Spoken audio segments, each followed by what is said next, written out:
120 ዓመታትን የተሻገረ ታሪክ ያለው ሪያል ማድሪድ ያለፉት 2 አስርተ ዓመታት በዘመኑ ዑደት ውስጥ በስኬታማነቱ የሚያወሰውን ታሪክ ጽፎበታል። 7 የአውሮፓ ሻምፒዮንስ ሊግ፣ ብዙ የላሊጋ ዋንጫዎች፣ ሳንቲያጎ ቤርናቡን እጅግ ውብና ግዙፍ ዘመናዊ ስታዲየም የማድረግና ክለቡ በሀብታምነቱ እንዲቀጥል የማድረግ ስራዎች ተሰርተውበታል። ፍሎሬንቲኖ ፔሬዝ ሎስ ብላንኮቹን ከ26 ዓመታት በፊት በፕሬዝደንትነት መምራት ሲጀምሩ እንደ ሉዊስ ፊጎ፣ ዚነዲን ዚዳን፣ ሮናልዶ፣ ሉዊስ ናዛሪዮ ዴልማ የመሳሰሉ ኮከቦች መዳረሻቸውን ሪያል ማድሪድ እንዲሆን በማድረግ የጀመሩት ሰው በ2006 ስልጣናቸውን ሲለቁ ክለቡ ውጤት ርቆት ነበር። ሰውየው ፍሎሬንቲኖ ፔሬዝ በ2009 እንደገና ወደ ስልጣን ሲመለሱ ከዚያ ጀምሮ ባሉት በ2013 በ2017 በ2021 እና በ2025 ያለምንም ተቀናቃኝ በድጋሚ ሲመረጡም ቆይቷል።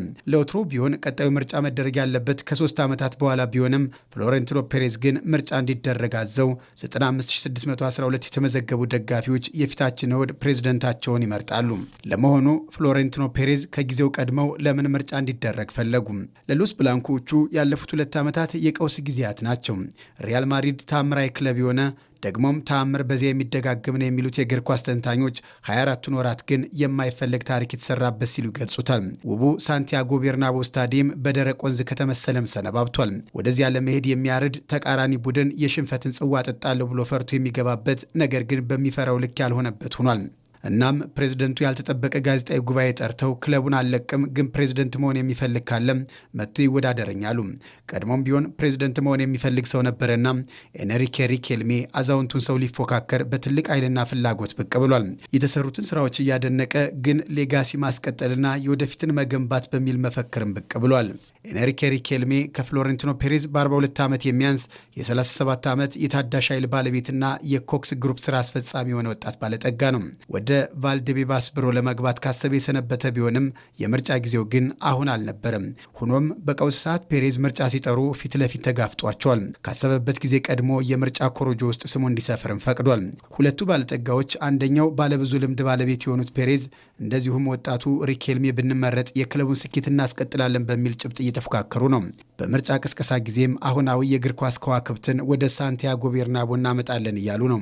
ለዚህም ነው ይህንን ፕሬዝደንታዊ ምርጫ የጋላክቲኮ ጦርነት የሚል ስያሜ ብዙዎች የሰጡት። ፍሎሬንቲኖ ፔሬዝ እሁድ በድጋሚ የሚመረጡ ከሆነ ጆዜ ሞሪኖን በአሰልጣኝነት ይሾማሉ።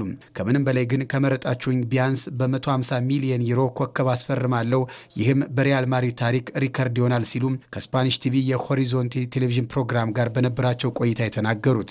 ይህ በ150 ሚሊዮን ዩሮ የሪያል ማድሪድ ተጫዋች ይሆናል የተባለው ኮከብ በፕሪሚየር ሊግ የማይጫወት እንደ ሃሪኬን፣ ዶኩ፣ ሚሼል ኦሊሴ ያልሆኑ ግን በሻምፒዮንስ ሊግ እየተጫወተ ያለ ሲሉ ምስጢራዊ ሆኖ እንዲቆይ ፈልገዋል።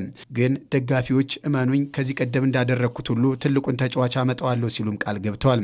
ያ ተጫዋች ማን ይሆን የሚለው ግን ትኩረትን ስቧል። ሪኬልሜ በበኩላቸው ከተመረጡ እንደ ሃላንድና ሩድሪ የመሳሰሉ ተጫዋቾችን አስፈርማለሁም ሲሉ ቃል ገብተዋል። ሪያል ማድሪድን የሚመጥን አሰልጣኝ እቀጥራለሁ፣ አንዳንድ ግልጽ ያልሆኑ ነገሮችንም ይፋ አደርጋለሁ፣ ክፍያንም እቀንሳለሁ ሲሉም ለደጋፊዎች ቃል ገብተዋል። ከምርጫው በፊት ያለው ትንበያ እንደሚያመላክተው ሪኬልሜ ሊያሸንፉ የሚችሉበት እድል ጠባብ ነው። ግን ቀጣዩ ፕሬዝደንት ማለትም ከ4 ዓመት በኋላ ማን እንደሆነ ከወዲሁ ለደጋፊዎች እየተዋወቀ ነው የሚሉ ዘገባዎች አሉ። ሪያል ማድሪድን ፕሬዝደንት ሆኖ ለመምራት የስፔን ዜግነት ያለው 20 ዓመት ቢያንስ የክለቡ አባል የሆነም ከሪያል ማድሪድ ዓመታዊ በጀት 15 በመቶውን በዝግ አካውንት ማስቀመጥንም ያስገድዳል።